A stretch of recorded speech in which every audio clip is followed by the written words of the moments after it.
Bienvenue dans ce décryptage. Aujourd'hui, on plonge au cœur d'une urgence médicale qui est souvent silencieuse, mais redoutable.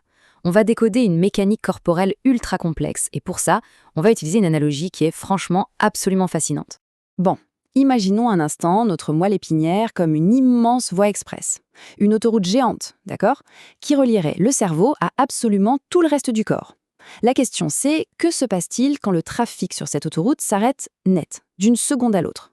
Eh bien, quand cette fameuse voie express subit une compression, que ce soit à cause d'un violent accident ou juste, vous savez, une hernie discale qui dérape, ça crée un véritable barrage. La moelle épinière se retrouve littéralement écrasée. Et le résultat? Les signaux nerveux, qui nous sont indispensables, ne peuvent tout simplement plus passer. C'est un blocage d'une brutalité extrême. En fait, il faut voir cette moelle épinière comme une route à double sens, hyper active. D'un côté, on a les ordres qui descendent du cerveau, des commandes motrices, du genre bouge la lampe.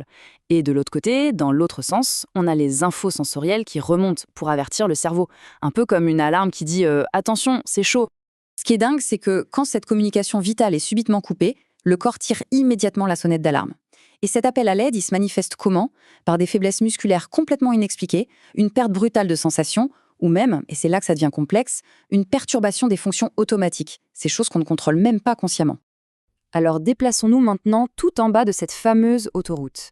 La moelle s'arrête, et là, elle laisse place à un gros paquet de racines nerveuses. En médecine, on appelle ça la queue de cheval, ou cauda equina, littéralement parce que ça ressemble vraiment à ça. C'est en quelque sorte un immense échangeur local qui prend le relais. Le truc, c'est que si un problème survient à cet endroit précis, ça ne bloque pas l'autoroute principale. Non, ça va plutôt paralyser toutes les petites routes locales environnantes. Et ces routes, elles mènent à des destinations cruciales pour le bas du corps. Les jambes, la vessie, les intestins. Donc, la vraie clé ici, c'est de bien capter cette différence neurologique. Une compression médulaire pure, c'est le système nerveux central. Imaginez que le serveur principal a complètement planté. Le syndrome de la queue de cheval, lui, touche les nerfs périphériques. Le réseau global tourne toujours, mais les petits câbles locaux qui relient chaque maison, eux, y sont coupés. C'est vraiment fondamental comme nuance. Et c'est là que le travail d'enquête des médecins devient super intéressant. Ils vont chercher des indices précis, comme le fameux test du réflexe de Babinski. Ce réflexe va réagir de façon totalement opposée selon que le problème vient du serveur principal ou des câbles locaux. Son apparition ou non, c'est un indice massif pour localiser exactement le blocage.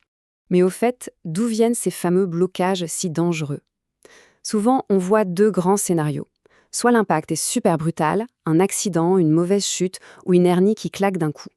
Soit c'est beaucoup plus sournois, une tumeur qui grossit lentement ou bien de l'arthrose qui, avec les années, vient étouffer les nerfs à petit feu. Mais dans tous les cas, le résultat est catastrophique.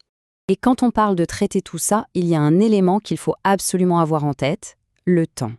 Le temps devient vraiment notre pire ennemi. Dès que ces symptômes apparaissent, on s'engage dans une véritable course contre la montre où chaque seconde, je dis bien chaque seconde, vaut de l'or. 0. C'est le chiffre absolu à retenir. Il n'y a absolument aucun temps à perdre. Le compteur est à 0 et chaque minute qui s'écoule compte double dans cette urgence absolue. Et ce n'est pas une exagération pour faire peur. La différence terrible entre une prise en charge médicale immédiate et un retard de, disons, quelques heures à peine, c'est très souvent la différence entre une guérison complète et un handicap pour la vie. Hésiter, c'est juste pas possible quand on risque une paralysie irréversible.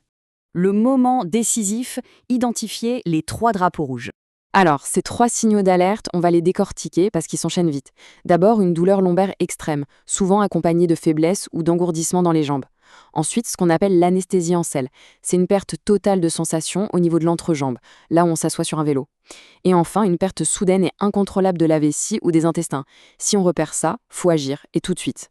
Une fois que ces drapeaux rouges sont levés, la priorité numéro 1, c'est le plan d'action, l'IRM en urgence. C'est littéralement l'outil indispensable pour aller voir à l'intérieur, pointer le problème du doigt et localiser très exactement d'où vient la compression. En fin de compte, comprendre toute cette mécanique, ce n'est pas juste pour briller en société. C'est une connaissance qui a un pouvoir énorme. Ça permet de transformer la panique du moment en une action ultra rapide et décisive. C'est ça qui va dicter la réponse médicale vitale et sauver la mobilité de quelqu'un. Bref, pour clôturer ce décryptage, on peut vraiment se poser cette question. Dans notre vie de tous les jours, qui va souvent à 100 à l'heure, est-ce qu'on prend vraiment le temps d'écouter les alertes parfois désespérées que notre corps nous envoie? Parce que savoir repérer ces alarmes internes, ce n'est pas juste une idée intéressante sur le papier, c'est tout simplement une nécessité absolue pour notre survie.